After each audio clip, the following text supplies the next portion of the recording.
პრეზიდენტმა დღეს ბათუმში საციგურაო მოედანი გახსნა. სპეციალური ტექნოლოგიები დამზადებულ მოედანზე მსურველებს და ბათუმში ჩასულ ტურისტებს წელიწადის ნებისმიერ დროს შეუძლიათ სრიალი. მიხეილ სააკაშვილმა დღესვე ბათუმის ერთ-ერთ პროსპექტზე მიმდინარე სამშენებლო სამუშაოები დაათვალიერა. ქუჩა ახალ ბულვარს, ეგრეთ წოდებულ ჭაობის დასახლებასთან აერთიანებს. პრეზიდენტი პროსპექტის შუა ნაწილში თაღის მშენებლობის პროცესსაც დაესწრო. ამ ტერიტორიაზე მოეწყობა სკვერი, გასართობი ცენტრი, დამონტაჟდება ატრაქციონები, გაშენდება მრავალსართულიანი სახლები. ბათუმი ევროპაში ყველაზე სწრაფად განვითარებადი ქალაქია, აღნიშნა პრეზიდენტმა.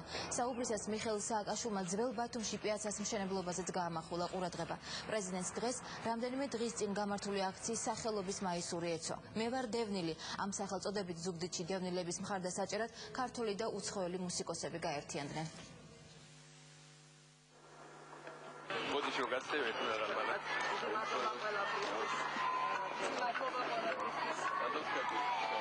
დიდ ოლიმპიურ საციგურაოს ვაშენებთ და მომავალ გაიხსნება და ჯანმრთელობისთვის დასასრულებლად. ჩემ თვალწინ იზრდებიან აბა თქვენ.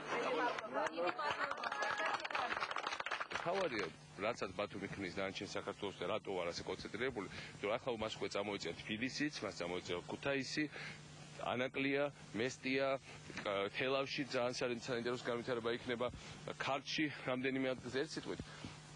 ამ ქალაქმა შექმნა პირველი სტანდარტები, ეს ყველაზე მძიმე ფორმაში ყოფილი ქალაქი საქართველოში, ამიტომ ყველაზე მეტი ყურადღება მას მივაქციეთ. ამ ქალაქებს შექმნილი სტანდარტებით ჩვენ შევძელით უკვე სხვა ქალაქებისთვის ასევე მაგალითის მიცემა. და როცა თავისუფალი ზონა ჩამოყალიბდება ხელვაჩაურის მიმართულებით და ფთინათ ამ ქალაქში, ეს მოგცემს მე ჩემი დათვლით დამატებით კიდევ რამდენიმე ათას სამუშაო ადგილს.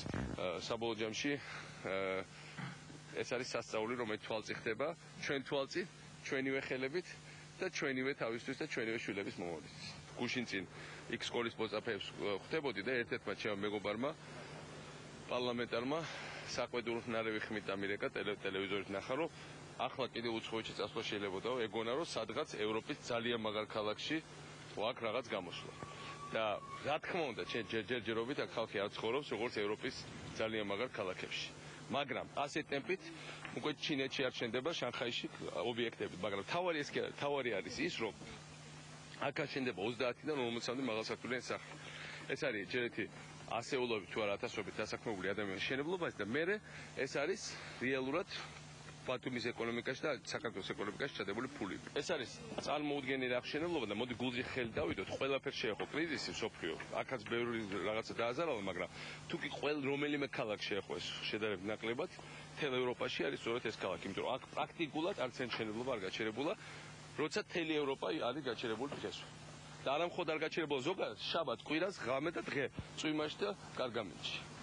და ეს არის მართლა დიდი მიღწევა და ეს არ არის უბრალოდ ჩვეულებრივი მიღწევა, ეს არის იმის გამო, რომ ადგილობრივი მთავრობა მუშაობს კარგად.